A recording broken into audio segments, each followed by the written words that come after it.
Hey, pendant super longtemps, je travaillais dans un centre d'appel, là, avant de faire le NH, là, mettons. Là. C'est vrai, t'as été à l'École nationale, puis c'est là où ça l'a débloqué. Oui, c'est ça. Vrai. Mais avant ça... Ça a-tu été rapide en sortant de l'école? Ça a pris 2 ans, tu sais, avant de comme avoir une bonne moyenne au bâton. Là, C'est qui la première personne que tu as travaillé avec?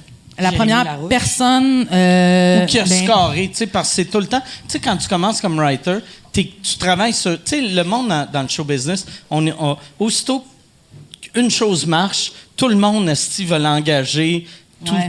Mais non, moi, en fait, j'ai travaillé avec plein de monde, tu sais, comme pendant, mettons, les 2 premières années, mais genre une vingtaine de personnes. Puis finalement, ça m'a donné piment fort. Parce que, tu sais, j'avais comme 20 personnes sur mon CV. Fait qu'ils ont fait, elle n'a pas d'expérience en télé, mais tu sais, dans la vie, à un moment donné, si t'as écrit des jokes pour Peter McLeod et Boucard Diouf, ils se disent que t'as peut-être un bon range. Ouais. C'est quand même malade. T'as-tu écrit pour et Boucard et Peter, pour vrai? Ouais. C'est malade. J'avais fait un affaire. Mais pour vrai, ça a été ça. Je pense que c'est ça qui a fait qu'ils m'ont engagé à Piment Fort. Ils ont fait, tu penses que t'es capable de t'adapter? J'étais comme... J'ai donné cet exemple-là, puis on fait... Calice, t'as pas plus 2 extrêmes. C'est 2 pôles, là. Tu peux pas avoir plus que ça. Puis après Piment Fort, t'as été à la radio. Non, c'était avant la radio. Mais tu sais, j'ai comme fait Piment Fort, je faisais la radio pour Peter en même temps. Tu sais, Normand, moi, je connaissais le Normand dans le temps, que j'aimais pas. Puis Normand, maintenant, je le trouve tellement fin quand je le vois. Il était comment pour travailler avec? Moi, je travaillais beaucoup avec les panélistes, fait que c'était beaucoup Michel qui travaillait avec. Michel Sigouin. Mais tu le voyais pareil? Oui, il est super fin. Là, cool. Je suis content, là. Parce qu'il est vraiment gentil à cette heure, tu sais. Moi, je pense qu'il était pas fin, mais... Il était fin avant, mais je pense qu'il est tellement... Il est gêné, ce gars-là, quand même. Il est super gêné. Puis quand, en début de carrière, quand tu commences, que toi, t'es nerveux, tu comprends pas que quelqu'un d'ultra connu peut être gêné. Non. Fait que s'il est gêné avec toi, tu fais « Check, ce petit trou de cul qui sent meilleur que moi. » Mais la gêne, des fois, a le dos large. Là. Ouais. Moi, quand je vois des gens bêtes, ils sont comme « Excuse-moi, je suis gêné. » Non, t'es juste chiant. Ça a vraiment le dos large. Mais tu sais, il y a sa fin de carrière, sa première strip de radio, là, quand il a lâché, début des années 2000, là, il était rendu désagréable.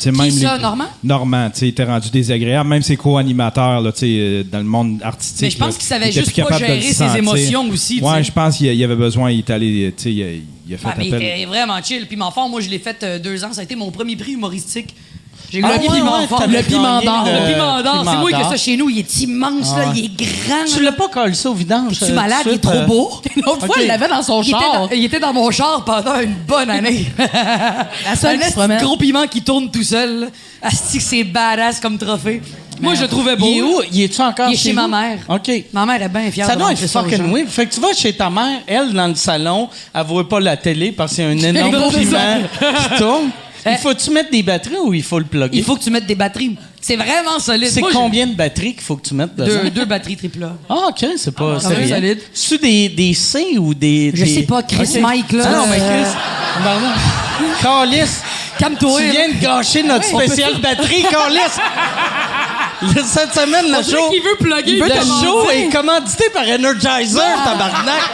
Là, tu viens tout fucker mes affaires. Aussi. Je viens de perdre l'Energizer. Ben moi, je l'ai trouvé. Puis c'est là où j'ai commencé à voir comment elle travaillait, parce que comment ça fonctionne, Piment Fort, c'est qu'il y a 3 invités pour la semaine, puis il y a 3 writers, dont Michel, qui est le script éditeur, ce qui est mon script éditeur depuis maintenant 5 ans. Moi, j'ai tout fait avec lui. C'est mon bras droit, c'est mon fidèle. C'est lui qui m'a rentré dedans. C'est lui qui m'a scrappé des textes au complet en me disant « Tu retournes travailler ». C'est lui à qui je casse les couilles à toutes les fois. C'est l'homme de ma vie. Comme toi, un peu Michel, ton Michel gérant. Tu le laisserais pour rien au monde. Ben moi, je laisserais jamais Michel Sigouin. Puis c'est lui qui chapeautait ça. Puis là, il a dit j'ai engagé une fille qui s'appelle Justine Félix. Je fais « Ouais, j'avais entendu parler d'elle ». Il y avait Corinne Côté, Simon Delille. Il y en avait une couple des Crissement Michael Archambault. Puis chacun, on avait des writers d'attitrés. Puis là, ils arrivaient, Billy Tellier, ils proposaient des gags, puis tu disais oui ou non, tu pouvais les travailler. Il y avait combien de writers, ce show-là? On était 6. Il y avait comme... C'était un bon roulement, en fait, on avait comme chacun nos semaines. OK. Fait que c'était comme 3 par c'est garde partagée. Ouais, vraiment. OK. Mais c'était très cool, c'était une belle gig. C'était une bonne idée. Mais tu produis, genre, tu sais, mettons, pour une semaine, tu sais, on écrivait, mettons, il y avait 5 jeux. il y avait 6 prémices par jeu, puis on donnait 6 gags par prémisse. Chaque. OK. Fait que sur une semaine, tu finissais par écrire 700 jokes. là, C'est tu sais. malade, là, quand c'est même- la Puis machine. après, les humoristes décidaient quel Décidaient joke ils de voulaient. réécrire. C'est ça qui est hot, tu sais, parce que moi, dans le temps... T'écrivais tout? Non, c'est que moi, je l'ai fait, mettons, 3-4 fois.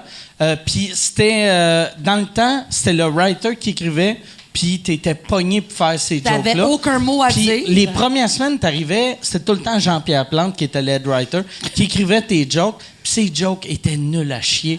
Puis là, il y avait Pierre Légaré qui m'avait dit, regarde le truc, là, quand la joke est trop mauvaise, fais semblant d'échapper le carton, puis improvise de quoi, s'il te donne la marde, fait « Ah non, mais excuse, si je voyais plus le carton. » Fait que là, moi, j'ai été non-stop malhabile de... Tu sais, mettons, tu sais, Normand disait n'importe quel gag qui était à moitié drôle, je faisais juste, puis je tapais mon carton juste pour qu'il pogne la barre. T'avais-tu préparé des gags au préalable pour le moment du carton? À chaque fois qu'il m'envoie... Tu sais, dans le temps, c'était avant les emails, là. Tu sais, c'était en 95-16, là, tu sais. Fait que là, j'arrivais, il me donnait les jokes, là, j'étais comme, oh, tabarnak. Puis là, j'étais comme, me semble, ça, c'est pour ça, me semble, c'est plus drôle un peu, non? Non, c'est pas drôle, ça. OK, bon. Puis c'est arrivé souvent que je faisais des jokes avec, tu sais, dans le temps, c'était tout le temps du name dropping, c'est les mêmes 8. Puis moi, tu sais, j'ai été élevé en anglais, puis là, à cette heure, j'ai une bonne culture québécoise, là, mais en 96, je connaissais personne. Chloé Fait que Sainte-Marie, là, je faisais c'est des fou, jokes sur Hervé Huffington. Je savais pas c'était qui Hervé Huffington. Même moi, je sais pas c'est qui. Puis, ouais. Moi, à cette heure, je sais c'est qui. c'est qui. Mais tu sais, fait que je faisais des jokes sur du monde, je savais même pas c'était qui.